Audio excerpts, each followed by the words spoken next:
Jack London the unexpected, but then Edith saw her way clear at last. Deneen must hang. Hans agreed with her. Between them, they constitute the majority of this particular group. It was the group will that Deneen should be hanged. In the execution of this will, Edith strove earnestly to observe the customary forms, but the group was so small that Hans and she had to serve as witnesses, as jury, and as judges, also as executioners. She formally charged Michael Deneen with the murder of Dutchy and Herky, and the prisoner lay in his bunk and listened to the testimony first of Hans and then of Edith. He refused to plead guilty or not guilty and remained silent when she asked him if he had anything to say in his own defense. She and Hans, without leaving their seats, brought in the jury's verdict of guilty. Then, as judge, she imposed the sentence. Her voice shook, her eyelids twitched, her left arm jerked, but she carried it out. Michael Deneen, in 3 days' time you are to be hanged by the neck until you are dead. Such was the sentence. The man breathed and an unconscious sigh of relief, then laughed defiantly and said, I'm thinking, the demon bunk won't be etching me back anymore, and that's a consolation.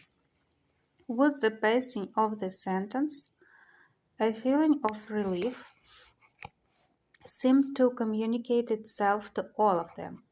Especially was it noticeable in Deneen. All sullenness and defiance disappeared, and he talked sociably with his captors, and even with flashes of his old-time wit. Also, he found great satisfaction in Edith's reading to him from the Bible. She read from the New Testament, and he took keen interest in the prodigal son, the thief on the cross. On the day preceding that set for the execution, when Edith asked her usual question, "Why did you do it?" Deneen answered, "'Tis very simple, I was thinking." But she hushed him abruptly, asked him to wait, and hurried to Hans's bedside. It was his watch off, and he came out of his sleep rubbing his eyes and grumbling. "Go," she told him, "and bring up Neguk and one other Indian. Michael's going to confess. Make them come. Take the rifle alone and bring them up at the point of it if you have to." Half an hour later, Negluk and his uncle Hedikwan were ushered into the death chamber.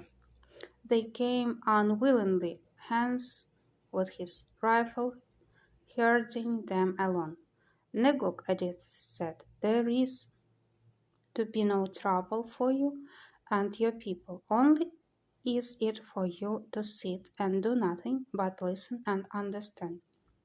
Thus did Michael Deneen, under sentence of death, make public confession of his crime.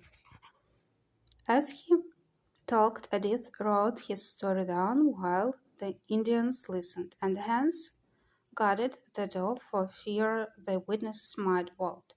He had not been home to the old country for 15 years, Deneen explained, and it had always been his intention to return with plenty of money and make his old mother comfortable for the rest of her days.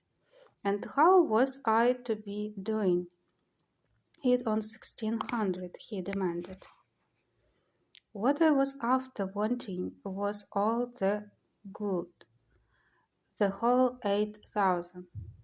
Then I could do back in style. What would be easier, thinks I, to myself than to kill all if yes, report it at Skagway for an Indian killing, and then pull out for Ireland. And so I started in to kill all if yes, but as Harkley was fond of saying, I cut out too large a chunk and fell down on the swallowing if it. And that's me confession. I did me duty to the devil, and now, God willing, I'll do me duty to